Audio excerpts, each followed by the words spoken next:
যোৱাকালি মই এটা ভিডিঅ' বনাইছিলোঁ যে এনআৰচিত যিসকলৰ এই খচৰা ড্ৰাফটত নাম সোমোৱা নাই তেওঁলোকে কি কৰিব লাগিব আৰু তাতে মই কাৰেকশ্যন ফৰ্মৰ কথা উল্লেখ কৰিছিলোঁ, কিন্তু ইমান বিস্তৃতভাৱে বহলাই আলোচনা কৰা নাছিলোঁ যে কাৰেকশ্যন ফৰ্মখনত কেনেকৈ কি কৰিব লাগিব চমুৱাই পেলাই কৈছিলোঁ। যোৱাকালিৰ ভিডিঅ'টো আছিল প্ৰধানত ক্লেইম ফৰ্মক লৈ, কিন্তু আজি মই এই ভিডিঅ'টো সেইসকলৰ কাৰণে উলিয়াইছোঁ যিসকলৰ নামটো এনআৰচিত ভুল হৈ আহিছে। অকল নাম বুলিয়েই নহয়, নাম হওক, এড্ৰেছ হওক বা আন যিকোনো বস্তু, সেই ভুলটো তেওঁলোকে শুধৰাবৰ কাৰণে কোনখন ফৰ্ম ল'ব লাগিব, কিদৰে ফিল আপ কৰিব লাগিব বা ফৰ্মখন বা কেনেকুৱা, সেইটো কথা আলোচনা কৰিবৰ কাৰণে আজি আমি এই ভিডিঅ'টো বনাইছোঁ। মানে বন্ধু দুজনমানে ক'লে যে আমাৰ নামটো ভুল হৈ আছে, ভুল হোৱাটোক লৈ পেলাই এটা বনাই দে ভিডিঅ' চাম আৰু ভালকৈ বুজিও পাম। তেতিয়া মই ক'লোঁ ঠিক আছে। সেইকাৰণে আজি মই এনআৰচিত নামটো কাৰেকশ্যন কৰাৰ ক্ষেত্ৰত ফৰ্মখন আলোচনা কৰিম। লগতে অবজেকশ্যন ফৰ্মখনো যোৱাকালিৰ ভিডিঅ'টো মই দেখুওৱা নাছিলোঁ, আজি মই অবজেকশ্যন ফৰ্মখন আপোনালোকক দেখুৱাই দিম। আপোনালোকে দেখুৱালে নিজে বুজি পাব ফৰ্মখন কিদৰে কোনটো ফিল আপ কৰিব লাগে, কিদৰে কি কৰিব লাগে। এতিয়া চাই লওঁ আহকচোন। আগতে আপোনালোকে তলত দিয়া লিংকৰ পৰা যদি ডাউনলোড কৰে তেতিয়াহ'লে এনআৰচি কাৰেকশ্যন ফৰ্ম নামৰ এনেকুৱা এটা ফাইল ইয়াত দেখা পাব, আৰু এই ফৰ্মটো খুলিলে আপোনাৰ কাৰেকশ্যন ফৰ্মখন আহিব। চাওক কেনেকুৱা ধৰণৰ এই ফৰ্মখন। আপুনি এইখন ফৰ্ম অফিচতো পাব NSKত গ'লে, কিন্তু অনলাইন প্ৰচেছটো পোৱাৰ এইদৰে মই আপোনাক দেখুৱাই দিছোঁ। এতিয়া চাওঁ ফৰ্মখন কি আছেনো ফৰ্মখনত।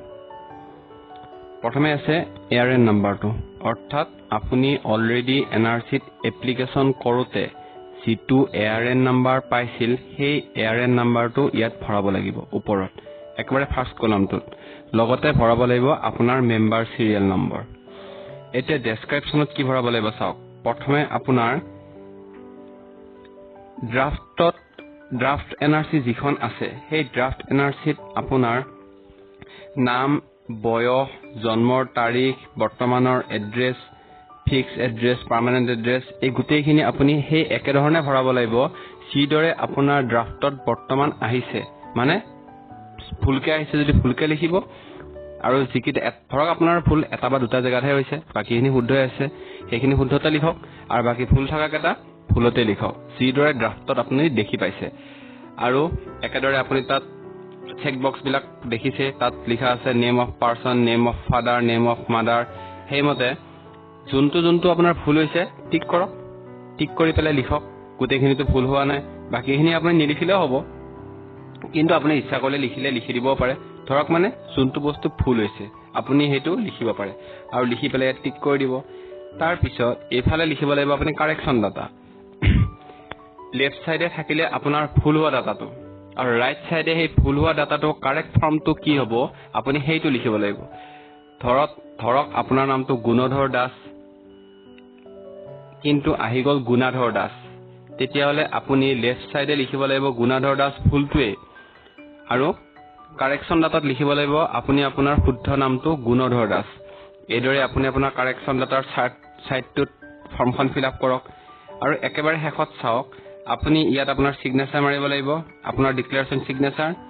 লগতে এইফালে দিব লাগিব আপোনাৰ যে এপ্লিকেণ্ট, আপোনাৰ ছিগনেচাৰ, আপোনাৰ কণ্টেক্ট এড্ৰেছ, এই গোটেইখিনি দিব লাগিব। ফৰ্মখন একেবাৰে সহজ সৰল, আপুনি আৰামত বুজি পাব।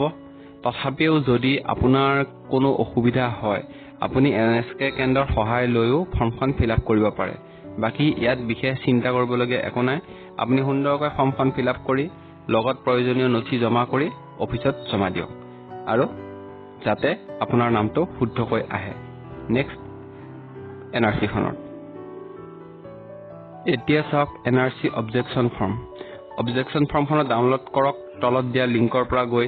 অফিচতো পাব, মই সহজতে পাবৰ কাৰণে অনলাইন উপায়টো কৈ দিছোঁ। NRC অবজেকশ্যন ফৰ্মখন ডাউনলোড কৰাৰ পিছত এইদৰে এটা ফাইল আহিব। ফাইলটো খোলক, খুলিলে আপুনি এই ধৰণে দেখি পাব। ইয়াত আপুনি আপোনাৰ NSK সেৱা কেন্দ্ৰটো ক'ৰ হয় সেইটো লিখক, আৰু আপুনি যিজন মানুহৰ ওপৰত অবজেকশ্যন দিব বিচাৰিছে তেওঁৰ ডিটেইলছখিনি এই ফৰ্মত ভৰাব লাগিব। ARN, member ID, name, particular subjected, reason of objection বা এভিডেন্স যদি কিবা আছে, এই গোটেইখিনি আপুনি ভৰাব লাগিব।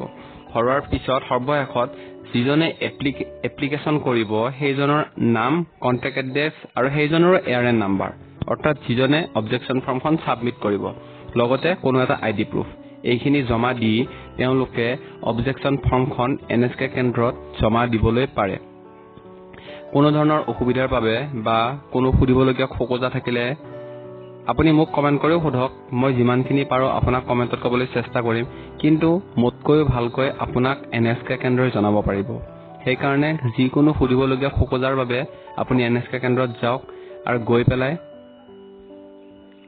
এইটোত কি কৰিব লাগিব বা এইটো বস্তুত কেনেকৈ কৰিব লাগিব তেনেকুৱা ধৰণৰ প্ৰশ্ন কৰি আপুনি ধুনীয়াকৈ ক্লিয়াৰ হৈ ফৰ্মখন ফিল আপ কৰক আৰু জমা দিয়ক। আৰু অবজেকশ্যন ফৰ্ম জমা দিলে চৰকাৰে বা NSK কেন্দ্ৰই নিজেই বিহিত ব্যৱস্থা ল'ব অফিচিয়েল নিয়মত গৈ। এইখিনিয়ে, এইদৰে আপুনি অবজেকশ্যন ফৰ্ম দাখিল কৰিব পাৰে। এতিয়া আপোনালোকে নিজেই দেখিলে, নিজে বুজি পালে কথাটো যে কিদৰে ক্লেইম ফৰ্মখন ফিল আপ কৰিব লাগে বা অবজেকশ্যন ফৰ্মখনত কোনটো বস্তু কেনেকৈ ক'ত ভৰাব লাগে। এতিয়া নিজে যেতিয়া গম পাইছে, গতিকে এতিয়া আপোনালোকে এই ফৰ্মখন কালেক্ট কৰক NSKৰ পৰা আৰু ফিল আপ কৰক। আৰু নিজৰ নামটো শুদ্ধ হোৱাটো অতিকৈ দৰকাৰ, সেইকাৰণে আপোনালোকে শুদ্ধ কৰি লওক। আৰু আপোনালোকে 1%ও চিন্তা কৰাৰ দৰকাৰ নাই, কাৰণ সকলো বৈধ নাগৰিকৰ কাৰণে NRCত ঠাই আছে। গতিকে আপুনি কোনো চিন্তা কৰিব নালাগে। আপোনাৰ যদি সকলো কাগজ পত্ৰ শুদ্ধ আছে, অ'কে আছে, তেতিয়াহ'লে আপুনি একো চিন্তা নোহোৱাকৈ NSKৰ সহায়ত নিজৰ নামটো তাত অন্তৰ্ভুক্তি কৰক। আৰু কোনো ধৰণৰ সহায় লাগিলে NSK আছে, তাত যাওক, আলোচনা কৰক। তেওঁলোকে কিবা অসুবিধা হ'লে আপোনাক সহায় কৰিব, বা ফৰ্মখন ফিল আপ কৰোঁতেও যদি কিবা প্ৰয়োজন হয় তেওঁলোকৰ তাত যাব পাৰে। ফৰ্মখনৰ ডাউনলোড লিংক বাৰু মই তলত দি দিছোঁ ডেছক্ৰিপশ্যনত, তাৰ পৰাও আপোনালোকে চাই লওক, ডাউনলোড কৰি ল'ব পাৰে, নহ'লে অফিচত গৈ ল'ব পাৰে। আৰু কোনো উৰা বাতৰি নুশুনিব, ভুল যোৱাৰ দৰকাৰ নাই, কোনো উৰা বাতৰি কোনো চিন্তা কৰাৰ দৰকাৰ নাই। নীতি নিয়মৰ মাজেৰে আগবাঢ়ক, আপোনালোকে সহযোগ কৰক NSKৰ লগত, তেতিয়া আপোনাৰো যিটো অসুবিধা আছে অসুবিধাটো সোনকালে দূৰ হৈ যাব আৰু আপোনাৰ নাম আহি যাব। এইখন এনেও খৰচৰা ড্ৰাফ্ট হয়, গতিকে ইমান চিন্তা কৰিবলগীয়া একো নাই, কাৰণ এইখন এতিয়া প্ৰচেছত চলি আছে। প্ৰচেছ শেষ হোৱালৈকে যেতিয়া সম্পূৰ্ণ ওলাব তেতিয়ালৈকে আপোনাৰ নাম আহি যাব, যদিহে আপুনি আপোনাৰ সকলো ডকুমেণ্টছ, কাগজ পত্ৰ আদি শুদ্ধমতে দাখিল কৰিছে। এইখিনি পুনৰ লগ পাম। যদি কিবা NRC সম্বন্ধত জনাবলগীয়া থাকে, এইটোৱে। ভাল লাগিলে লাইক কৰিব, শ্বেয়াৰ কৰিব। সেইসকলক যিসকলৰ নামটো ভুল হৈ আছে আৰু তেওঁলোকক এই ভিডিঅ'টোৰ প্ৰয়োজন, আৰু ছাবস্ক্ৰাইব কৰি দিব, লগতে বেলটো বজাই দিব, যাতে এনেকুৱা ধৰণৰ ভিডিঅ'বিলাক আগন্তুক সময়তে পাই থাকে। নমস্কাৰ।